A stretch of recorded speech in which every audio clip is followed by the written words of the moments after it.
شمع بزم ہدایت پہ لاکھوں سلام،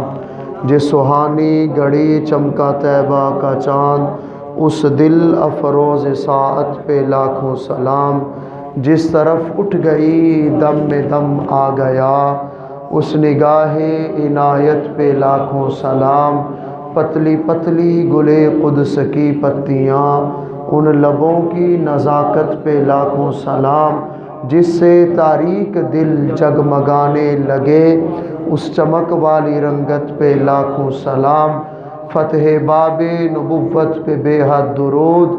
ختم دور رسالت پہ فتح باب نبوت پہ لاکھوں سلام، ختم دور نبوت پہ لاکھوں سلام، فتح باب نبوت پہ بے حد درود، ختم دور رسالت پہ لاکھوں سلام، مصطفیٰ جان رحمت پہ لاکھوں سلام،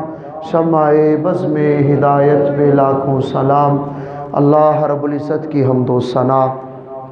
جو ہم سب کا خالق و مالک، پروردگار، پالنہار ہے، حضور امام الانبیاء، سلطان الانبیاء، فخر الانبیاء، قائد المرسلین، خاتم النبیین، شفیع المذنبین، شافع محشر، محبوب دلبر، ساقی کوثر، بے کسوں کے کس، بے بسوں کے بس، بے سہاروں کے سہارا، یتیموں کے والی، بیواؤں کے آقا، آمینہ کے لال احمد مجتبیٰ، جناب حضرت سیدنا محمد مصطفیٰ صلی اللہ علیہ وعلا آلہ واصحابہ وسلم کی عظیم بارگاہ میں ہدیہ درود و سلام بصد احترام عرض کرنے کے بعد، واجب الاحترام ذوی الاحتشام عزیزو، دوستو، بزرگو، بھائیو، السلام علیکم ورحمۃ اللہ وبرکاتہ۔ اللہ رب العزت کا کروڑوں بار شکر ادا کرتے ہیں، اللہ سونے نے مجھے، آپ کو، ہم سب کو جمعۃ المبارک کی بابرکت ساعتوں میں اپنی عظیم بارگاہ کی حاضری کی توفیق عطا فرمائی۔ دعا کرتے ہیں رب ذوالجلال ہماری حاضری قبول فرمائے اور ہم سب کے لیے نجات کا ذریعہ بنائے۔ آج کا جمعۃ المبارک ماہ شعبان المعظم کا دوسرا جمعہ ہے۔ آج جمعۃ المبارک کا عظیم دن ہے، کل ہفتہ ہے اور پرسوں اتوار کا دن گزرنے کے بعد جو رات آ رہی ہے، اس رات کو شب براءت کہا جاتا ہے۔ شب کا معنی ہے رات اور براءت کا معنی ہے آزادی۔ شب برات سے مراد یہ ہے آزادی والی رات۔ تو کسے آزادی ملتی ہے؟ بہت ساری احادیث میں، اور شہنشاہ بغداد حضرت سیدنا محبوب سبحانی، غوث سمدانی، قطب ربانی، حضرت سیدنا شیخ عبد القادر جیلانی رضی اللہ تعالیٰ عنہ، آپ فرماتے ہیں اس رات میں دو لوگوں کے لیے آزادی ہے، جو لوگ اللہ تعالیٰ کے نافرمان ہیں، جو لوگ شرک کرنے والے ہیں، اور جو لوگ کافر ہیں، رب کی بندگی سے دور ہیں، ان لوگوں کے لیے جنت سے آزادی ہے۔ یعنی انہیں جنت نصیب نہیں ہوگی، وہ جنت سے آزاد ہے، جہنم ان کا مقدر ٹھہرے گی۔ لیکن کچھ خوش نصیب وہ ہیں جو اس رات میں اپنے رب کی بندگی کریں گے، جو اس رات میں اپنے رب سے معافیاں مانگیں گے، جو اس رات میں اپنے رب کو راضی کرنے کی کوشش کریں گے۔ احادیث میں فرمایا گیا کہ یہ وہ ہیں جن کے لیے جہنم سے آزادی کا اعلان کیا جاتا ہے۔ اللہ ان خوش نصیبوں کو جہنم سے آزادی عطا فرمائے گا اور جنت ان کا مقدر بنا دے گا۔ تو اسی مناسبت سے جو آیت کریمہ پڑھی اللہ رب العزت کی بابرکت کلام سے، اس کا ترجمہ کر کے اس آیت کریمہ کو سمجھنے کی کوشش کرتے ہیں۔ میرا اور آپ کا سونا رب ارشاد فرماتا ہے الا من تاب و آمن، مگر وہ بندہ جس نے توبہ کر لی، و آمن، اور ایمان لے آیا، و عامل عملا صالحا، اور نیک عمل کرتا رہا۔ یہ نہیں فرمایا اور عمل کیے، نہیں، عمل کیے صالحہ نیک، فَأُولَئِكَ يُبَدِّلُ اللَّهُ سَيِّئَاتِهِمْ حَسَنَاتٍ، اللہ فرماتا ہے یہی وہ خوش نصیب ہیں جن کے گناہوں کو بھی بخش دوں گا، جن کے گناہوں کو نیکیوں میں تبدیل بھی فرما دوں گا۔ ہمارا مالک بڑا کرم نواز ہے، ہمارا رب بڑا مہربان ہے۔ اللہ رب العزت کے پیارے محبوب صلی اللہ علیہ وسلم کا مقدس فرمان صحاح میں موجود ہے۔ رسول کریم صلی اللہ علیہ وآلہ وصحبہ وسلم ارشاد فرماتے ہیں، فرمایا صحابہ ان ربکم حی کریم، فرمایا تمہارا رب بڑا مہربان ہے، تمہارا رب بڑا حیا والا ہے۔ کیسے؟ نبی کریم صلی اللہ علیہ وسلم ارشاد فرماتے ہیں اللہ کو حیا کب آتی ہے؟ رب فرماتا ہے جب کوئی میرا بندہ، جب کوئی میری بندی میری بارگاہ میں دعا کے لیے ہاتھ اٹھا لے اور اس یقین اور اس ایمان کے ساتھ مجھ سے مانگے کہ میں اپنے رب سے جو مانگوں گا میرا رب مجھے عطا فرمائے گا، تو نبی کریم علیہ السلام فرماتے رب فرماتا ہے مجھے حیا آتی ہے کہ میں اپنے بندے کی دعا کو قبول نہ فرماؤں۔ کتنا کرم نواز ہے ہمارا رب، کتنا مہربان اور لجپال ہے ہمارا رب۔ وہ فرماتا ہے بندے میری بارگاہ میں ہاتھوں کو اٹھا کے دیکھ تو صحیح، تیرے ہاتھوں کی قدر نہ کی جائے تو پھر کہنا، میری بارگاہ میں آنسو جھکا کے دیکھ تو صحیح، تیرے آنسوؤں کی قدر نہ ہو تو پھر کہنا، میری بارگاہ میں جبین نیاز کو جھکا کے دیکھ تو صحیح، تیرا رب تیری اس جبین نیاز کو نور سے جگمگا نہ دے تو پھر کہنا۔ عزیزان گرامی،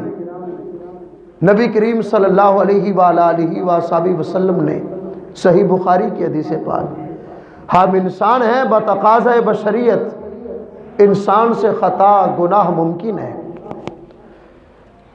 آپ سمجھتے ہیں کہ مجرم غلط ہوتا ہے،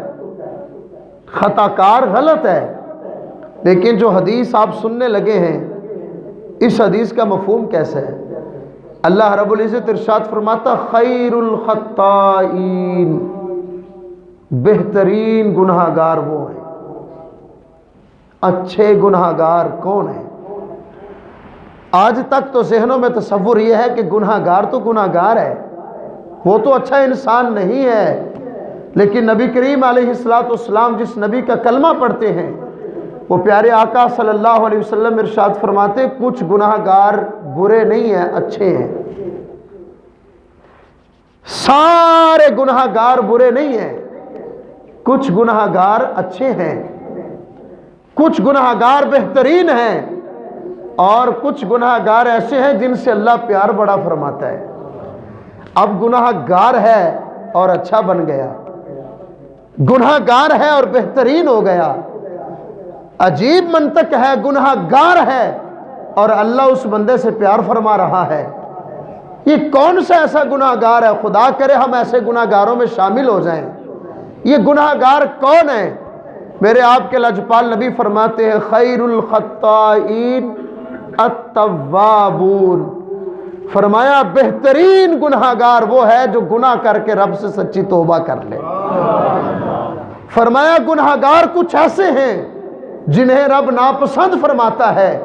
رب جن سے ناراض ہے، لیکن کچھ گناہ گار ایسے ہیں تو گناہ گار لیکن اللہ ان سے پیار فرماتا ہے تو گناہ گار لیکن رب ان سے محبت فرماتا ہے تو گناہ گار لیکن برے نہیں، اچھے ہیں۔ کون ہیں؟ میرے آپ کے نبی نے سند عطا فرما دی، فرمایا خیر الخطائین التوابون، فرمایا بہترین گناہ گار وہ ہیں جو گناہ کر کے سچی توبہ کر لیتے ہیں۔ تو اس حدیث سے ہمیں مفہوم تو یہ نصیب ہو گیا کہ اگر توبہ نصیب ہو جائے تو بہت بڑی سعادت مندی ہے، اور اگر زندگی میں توبہ کا موقع مل جائے تو اس سے بڑی سعادت کی بات کوئی نہیں ہے۔ رسول کریم علیہ السلام ارشاد فرماتے ہیں اغتنم خمسا قبل خمس، فرمایا صحابہ 5 چیزوں کو 5 چیزوں سے پہلے غنیمت جانو۔ پہلے نمبر پہ فرمایا حیاتک قبل موتک، رب نے زندگی کی نعمت دی ہے تو اس زندگی کی مرنے سے پہلے قدر کر لو۔ بڑے ایسے ہیں عزیزان گرامی جو آج ہم میں موجود نہیں ہیں، لیکن ان کے دل و دماغ میں یہ بات پکی تھی کہ پتہ نہیں ہم کتنی شب براتیں دیکھیں گے، پتہ نہیں ہم کتنے لیلۃ القدر دیکھیں گے، پتہ نہیں ہماری زندگی میں کتنے رمضان آئیں گے۔ کئی ایسے تھے جو پچھلی شب برات کو موجود تھے، آج اپنی قبر کی زینت بنے ہوئے، اور ہم میں سے جتنے بھی ہیں کسی کو بھی اس بات کا تصور اور خیال نہیں ہے کہ اگلی شب برات کو ہم نے ہونا ہے کہ نہیں۔ اگلی تو بڑی دور ہے، پتہ نہیں یہ شب برات بھی نصیب ہوگی کہ نہیں ہوگی۔ لیکن عزیزان گرامی، آقا فرماتے حیاتک قبل موت، عقل مند وہ ہے جو زندگی کی موت سے پہلے قدر کر لے۔ اگر ہم ان لمحوں کا اپنے رب کی بارگاہ میں شکر ادا کریں نا تو نہیں کر سکتے کہ مالک نے ابھی ہمیں زندگی دی ہے۔ ان سے پوچھیں جو مر گئے، جنہیں توبہ کی مہلت نصیب نہیں ہوئی، ان سے پوچھیں جو دنیا چھوڑ کے چلے گئے، نیکی کرنا نصیب نہیں ہوئی، ان سے پوچھیں جن کے دلوں میں یہ تھا کہ ابھی زندگی بڑی پڑی ہے، نمازیں پڑھ لیں گے، توبہ کر لوں گا، نیک بن جاؤں گا، اللہ نے زندگی بڑی دی ہے، اپنے گناہوں سے باز آ جاؤں گا،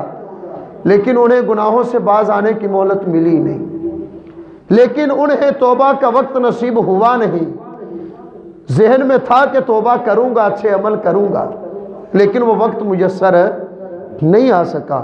خوش نصیب تو ہم ہیں جنہیں رب نے زندگی کی بہاریں بخشی ہیں، جن کے پاس وقت بھی ہے اور رب نے یہ موقع بھی دیا کہ بندے اب تیرے پاس وقت ہے تو توبہ کر لے۔ اور یاد رکھیے گا، توبہ کے لیے کسی لمحے کا انتظار ضروری نہیں، توبہ کے لیے کسی لمحے کا ہونا شرط نہیں۔ رب فرماتا بندے تو کسی بھی لمحے توبہ کر کے دیکھ، میں رب تیرے گناہوں کو بخش دوں گا۔ اور کتنا کرم نواز ہے ہمارا خدا، کتنا مہربان اور لجپال ہے۔ اللہ رب العزت فرماتا فَأُولَٰئِكَ يُبَدِّلُ اللَّهُ سَيِّئَاتِهِمْ حَسَنَاتٍ، فرمایا بندے جب تو گناہوں سے سچی توبہ کرے گا نا تو صرف گناہ بخشوں گا نہیں بلکہ تیرے گناہوں کو ساری نیکیوں میں تبدیل بھی فرما دوں گا۔ ایک ہم ہیں کہ گھر گھر میں گناہ گار ہیں، ایک ہم ہیں کہ ہر مجلس میں گناہ گار موجود ہیں، لیکن اس کے باوجود بھی مالک رزق بھی دے رہا ہے، اپنی نعمتیں بھی عطا فرما رہا ہے، اپنی رحمتیں بھی برسا رہا ہے۔ آؤ عزیزان گرامی، ترغیب کے لیے اپنے نبی کی ایک حدیث پڑھنا چاہتا ہوں۔ رسول کریم صلی اللہ علیہ وآلہ وصحبہ وسلم فرماتے ہیں، حضرت موسیٰ علیہ السلام کا زمانہ ہے، ایک عرصہ گزر گیا، بارش نہیں ہو رہی، فصلیں بھی تباہی کے قریب ہیں، کھانے کو کھانا میسر نہیں، جانور بھی بھوک سے مر رہے ہیں، مرد تو صبر اور فاقے کاٹ ہی رہے ہیں، بچے بھوک سے بلک بلک کے اپنی موت کا انتظار کر رہے ہیں۔ حضرت موسیٰ علیہ السلام نے اعلان فرمایا کہ ساری قوم فلاں میدان میں اکٹھی ہو جائے، وہاں پہ اکٹھے ہو کے اپنے رب سے دعا کریں گے، اللہ بارش عطا فرمائے گا۔ حضرت موسیٰ علیہ السلام کا اعلان ہوا، سارے لوگ آ گئے۔ اب بتانا یہ چاہتا ہوں کہ جو توبہ کر لے اللہ کو پیارا کتنا لگتا ہے، جو معافی مانگ لے رب اسے پیار کتنا کرتا ہے۔ اور اس سے پہلے حضور کی امت کی شان بھی سمجھانا چاہتا ہوں کہ پہلی امتوں میں اگر ایک گناہ گار ہو تو مالک ساری امت کو عذاب میں مبتلا کر دے۔ گھر گھر میں گناہ گار موجود ہے، رب پھر بھی رحمتیں دے رہا ہے، مالک پھر بھی نعمتیں عطا فرما رہا ہے۔ حضرت موسیٰ علیہ السلام نے جب دعا مانگی نا، اللہ رب العزت نے وہی فرمائی، فرمایا پیارے موسیٰ، تیری اس ایک مجلس میں ایک گناہ گار ہے جس کے گناہوں کی وجہ سے ساری قوم پہ بارش کا نہ ہونے کا عذاب آیا ہوا ہے۔ حضرت موسیٰ علیہ السلام جلال میں آ گئے اور یہ فرمایا جب تک وہ گناہ گار موجود رہے گا بارش نہیں ملے گی۔ رب کا نبی التجا کر رہا ہے، جواب یہ ملا۔ حضرت موسیٰ علیہ السلام فرمانے لگے کون ہے ایسا بد نصیب جس کے گناہوں کی وجہ سے بچے بھوک سے مر رہے ہیں، جس کے گناہوں کی وجہ سے پوری قوم پہ عذاب خداوندی مسلط ہے۔ اب جو گناہ گار تھا اسے تو پتہ تھا، مہربانہ عزیشانہ تے سلطانہ وڈے کرم کمائنی بھلا ہوئے، ککھاں وچ پہ رلدے سن بخت میرے، ککھو لکھ بنائے نہیں بلا ہووے کلر شور زمین سا مہربانا بوٹے پیار دے لائے نہیں بھلا ہووے پتہ سارا سردار نو کیتیاں دا پردے عیباں تے پائے نہیں بھلا ہووے پتہ ہر کسی کو ہے کہ میرے پلے میں کیا ہے اب جو گناہگار تھا اسے پتہ چل گیا ساری مجلس میں کھڑا ہوں گا رسوا ہو جاؤں گا کسی کو منہ دکھانے کے قابل نہیں رہوں گا لوگ کہیں کہ یہ وہ بد نصیب ہے جس کی وجہ سے پوری قوم پہ عذاب خدا بندی آیا ہے اسی مجلس میں بیٹھ کے اپنے رب سے بات کرنے لگا یہ امتی ہے حضرت موسیٰ علیہ السلام کا اگر حضرت موسیٰ علیہ السلام کے امتی کی رب سن سکتا ہے تو محبوب کے امتی کی کیوں نہیں سن سکتا اگر حضرت موسیٰ علیہ السلام کے امت کے ایک عام فرد کی سن سکتا ہے تو اپنے محبوب کی خاص امت کے عظیم فرد کی مالک کیوں نہیں سن سکتا اس نے دل ہی دل میں کہا اللہ جو ہو گیا تو جانتا ہے اب وقت آ گیا ہے تو مجھے شرمندگی سے بچا لے تو مجھے ذلت اور رسوائی سے بچا لے کہا اللہ میں مانتا ہوں گناہ کیے ہیں سچی توبہ کرتا ہوں آئندہ گناہ نہیں کروں گا میری بخشش فرما دے اب یہ جملہ سن کے لطف آیا ہو تو بولیے گا سبحان اللہ رب کتنا کریم ہے حضرت موسیٰ علیہ السلام دیکھ رہے ہیں کون ہے بد نصیب جو اس مجلس سے نکلتا ہے وہ جائے گا تو بارش خدا بندی آ جائے گی رحمتوں کا نزول ہو جائے گا نکلا کوئی نہیں اس گناہگار نے اور گناہگار بھی کوئی عام نہیں تھا اعلیٰ قسم کا گناہگار تھا اپنے رب سے تار جوڑ لی اپنے رب سے تعلق مضبوط کر لیا حضرت موسیٰ علیہ السلام دیکھ رہے ہیں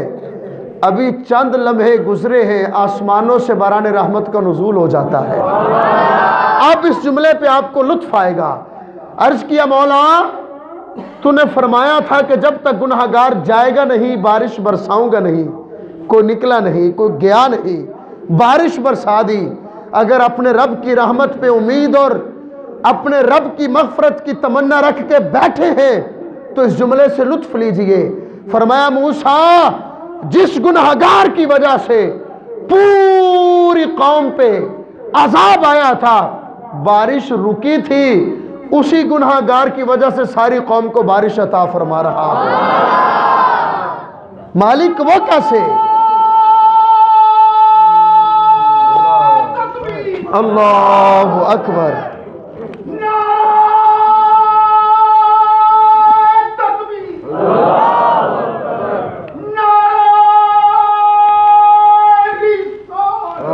یا رسول اللہ یا رسول اللہ یا علی یا غوث اعظم دستگیر فرمایا جس گناہگار کی وجہ سے ساری قوم پہ عذاب تھا اسی گناہگار کی وجہ سے ساری قوم کو اپنی رحمتوں سے لطف اندوز کروا رہا ہوں کیسے فرمایا موسیٰ پہلے میرا نافرمان تھا اب وہ میرا بن گیا ہے نبی کریم علیہ السلام فرماتے ہیں امام بخاری نے اس حدیث کو صحیح بخاری میں لکھا اللہ کو اپنے گناہگار بندے سے پیار کتنا آتا ہے خدا کرے ہمارے دلوں میں یہ بات آ جائے کہ گناہگار بہترین وہ ہے جو توبہ کر لے گناہگار گندا ہوتا ہے برا ہوتا ہے گناہگار سے رب ناراض ہوتا ہے لیکن آقا فرماتے کچھ گناہگار وہ ہیں جن سے اللہ راضی ہو جاتا ہے کچھ گناہگار وہ ہیں جن سے خدا پیار کرتا ہے کچھ گناہگار وہ ہیں جو برے نہیں اچھے بن جاتے ہیں کون ہیں فرمایا وہ گناہگار ہیں جو گناہ کر کے توبہ کر لیتے ہیں اب رب خوش کتنا ہوتا ہے آقا کریم علیہ السلام فرماتے صحابہ ایک شخص سفر پہ نکلا اس کے پاس سواری ہے سواری پہ کھانا بھی ہے سواری پہ پانی بھی ہے دور دراز کا سفر کرنا ہے سفر کرتے کرتے تھک جاتا ہے اس کے دل میں یہ خیال آتا ہے کہ تھوڑی دیر آرام کر لوں پھر سفر شروع کروں گا سو جاتا ہے جب سوتا ہے تو حضور فرماتے ہیں اس کی سواری گم ہو چکی علیہ مطعمہ و مشربہ اس کی زندگی کا جو سامان حیات تھا جس پہ زندگی منحصر ہے کھانا اور پانی ہے وہ کھانا بھی سواری پہ تھا پانی بھی سواری پہ تھا سواری گم ہو گئی کھانا نہ ہو، پانی نہ ہو، سواری ہو تو بندہ کچھ نہ کچھ کر سکتا ہے۔ حضور فرماتے یہ دائیں باغے بائیں باغے، آگے جائے پیچھے جائے، ہر طرف صحرا ہے، انسانیت کا تصور نہیں، پانی کا تصور نہیں، غذا کا وجود نہیں۔ آخر کب تک دوڑتا، کب تک بھاگتا، کہاں تک جاتا؟ دوڑ کے انتظار کر کر کے اب اس بندے کو موت نظر آنے لگی۔ حضور فرماتے اس نے صحرا سے اینٹ کو پکڑا، پتھر کو پکڑا، اپنا سرہانہ بنا لیا، اور جیسے کوئی بندہ مردہ لیٹتا ہے ایسے لیٹ کے اپنی موت کا انتظار کرنے لگا۔ بھوک کی شدت ہے، پیاس کی شدت ہے، انسان کب تک بھوک کاٹے گا؟ موت کا انتظار کر رہا ہے کہ کبھی زندگی میں کوئی قافلہ گزرے گا، مجھے پکڑ کے مٹی کے سپرد کر دے گا۔ حضور فرماتے صحابہ موت کا انتظار کر رہا ہے، موت نظر آ رہی ہے، آنکھ لگ جاتی ہے۔ چند لمحوں کے بعد جب آنکھ کھلتی ہے اس کی سواری اس کے پاس موجود ہوتی ہے۔ اب جو بندہ مر رہا ہو زندگی مل جائے، اب جو اندھیروں میں بھٹک رہا ہو روشنی میں آ جائے، اب جو تکلیف میں مبتلا ہو مالک تکلیف دور فرما دے۔ صحابہ فرماتے، آقا فرماتے صحابہ وہ بندہ پتہ کتنا خوش ہوا؟ اس نے کہنا تھا اللہ تو میرا رب ہے، میں تیرا بندہ ہوں۔ صحیح بخاری کی حدیث پڑھ رہا ہوں، خوشی میں کہنے لگا اللہ میں تیرا رب ہوں، تو میرا بندہ ہے۔ اب آقا مسکرائے اور حضور نے صحابہ سے پوچھا، کہا صحابہ بتاؤ جتنی خوشی اس بندے کو ہوئی ہے اتنی خوشی کبھی کسی کو ہوتی ہے؟ زندگی سے بڑھ کر تو کچھ نہیں ہے نا، کھانے پانی سے بڑھ کر تو کچھ نہیں ہے نا۔ جو مر رہا ہو زندگی میسر آ جائے، جو موت کا انتظار کر رہا ہو زندگی کی بہاریں مل جائیں، اور کیا چاہیے؟ صحابہ نے کہا یا رسول اللہ کوئی نہیں ہو سکتا۔ آقا فرمانے لگے صحابہ اس کائنات میں ایک ایسا ہے جو اس مرنے والے سے بھی کئی گنا بڑھ کر خوش ہوتا ہے۔ اب اس جملے کا بھی لطف لیجئے گا۔ یا رسول اللہ ایک بندہ مر رہا ہے، زندگی مل گئی، اس کی خوشی تو سمجھ آتی ہے، اس سے بڑھ کر خوش ہونے والا کون ہے؟ میرے آپ کے نبی فرماتے ہیں جب کوئی گناہ گار بندہ گناہوں سے لتڑا ہوا، رب کا نافرمان بندہ اپنے رب کی بارگاہ میں آ جائے، اپنے آنسوؤں کو آنکھوں سے بہا لے، جبین نیاز کو جھکا لے، اپنے رب سے سچی توبہ کر لے، حضور فرماتے صحابہ اس خوش ہونے والے بندے سے کئی گنا بڑھ کر اللہ اپنے گناہ گار بندے کی توبہ سے راضی ہو جاتا ہے۔ ہمارا رب تو اتنا کرم نواز ہے۔ عزیزان گرامی جو شب برات آ رہی ہے، رسول کریم صلی اللہ علیہ وآلہ وصحبہ وسلم کی حدیث پاک ہماری ماں حضرت ام عائشہ صدیقہ رضی اللہ تعالیٰ عنہ روایت کرتی ہیں، مشکات المصابیح کی حدیث ہے۔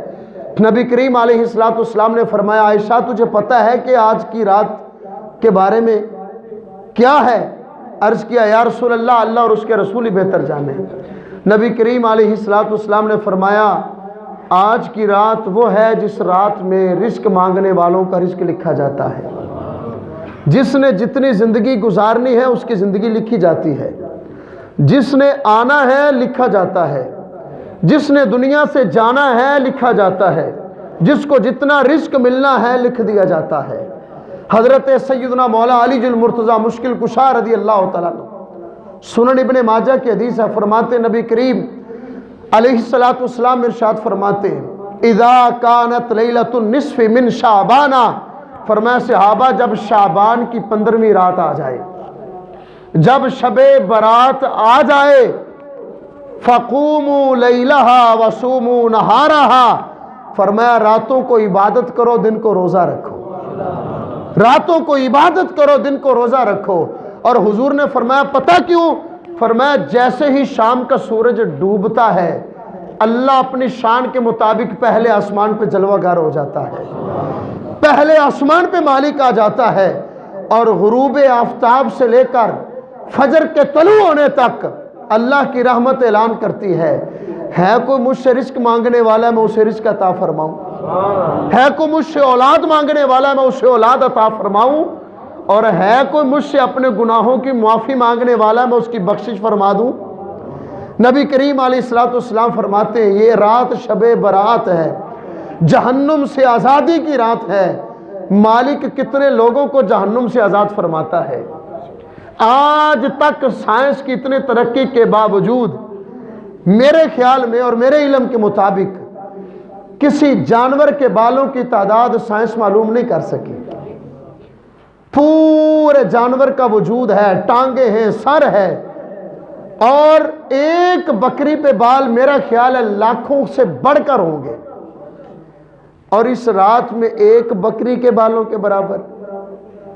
100 یا 1000 بکری کے بالوں کے برابر۔ عرب میں ایک قبیلہ تھا جس قبیلے کو قبیلہ بنو کلب کہا جاتا تھا۔ 100 200 500 1000 بکریاں تو عام قبیلوں میں موجود ہوتی تھیں، لیکن یہ قبیلہ وہ تھا جس کے پاس پورے عرب میں سب سے زیادہ بکریاں تھیں۔ پتہ نہیں کتنے ہزار بکریاں ہوں گی، اور ان بکریوں کے جسموں پہ کتنے کروڑ یا کتنے ارب بال ہوں گے۔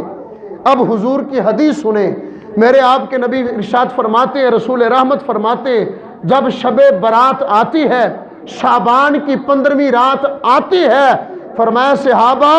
اللہ رب العزت ہر سال اس رات میں قبیلہ بنو کلب کی بکریوں کے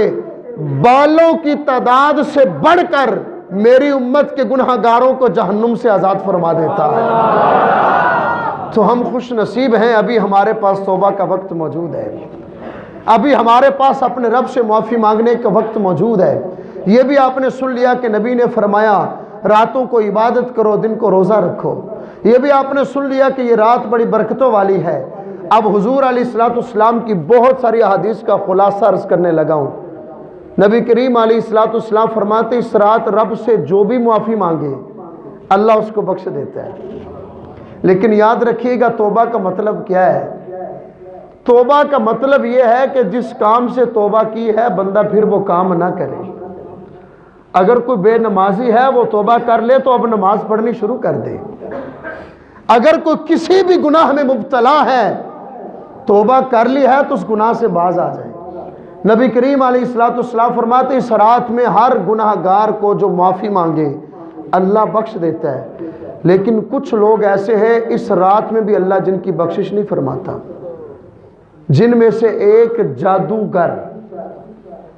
دوسرے نمبر پہ جادوگر کے پاس جا کے جادو کروانے والا، جادوگر کے پاس بیٹھنے والا، تکبر سے زمین پہ چلنے والا، اور زانی مرد اور زانی عورت۔ اب توجہ کیجئے کہ زنا کتنا بڑا گناہ ہے۔ حضور فرماتے جو بھی معافی مانگے اللہ اس کو بخش دیتا ہے، لیکن زانی مرد اور زانی عورت کی اس رات بھی بخشش نہیں ہوتی۔ اس سے مراد یہ نہیں کہ توبہ کا دروازہ بند ہو گیا، آقا فرماتے اس سے مراد یہ ہے آج رب سے وعدہ کر لے مالک آج کے بعد نہیں کروں گا، اللہ اس کی بھی بخشش فرما دے گا۔ مسلمانوں کے بارے میں اپنے دل میں کینہ رکھنے والا، نفرت رکھنے والا، اپنے دل میں حسد کی آگ کو پالنے والا، یہ چند ایک وہ بد نصیب ہیں اس رات میں بھی جن بد نصیبوں کے اللہ بخشش نہیں فرماتا۔ اور مسلمانوں سے رشتہ داروں سے تعلق کو ختم کرنے والا، قطع تعلقی کرنے والا، فرمایا یہ وہ لوگ ہیں اس رات میں بھی ان لوگوں کی بخشش نہیں ہوتی۔ عزیزان گرامی، یہ تو تھے چند ایک گزارشات احادیث اور قرآنی آیات کی روشنی میں شب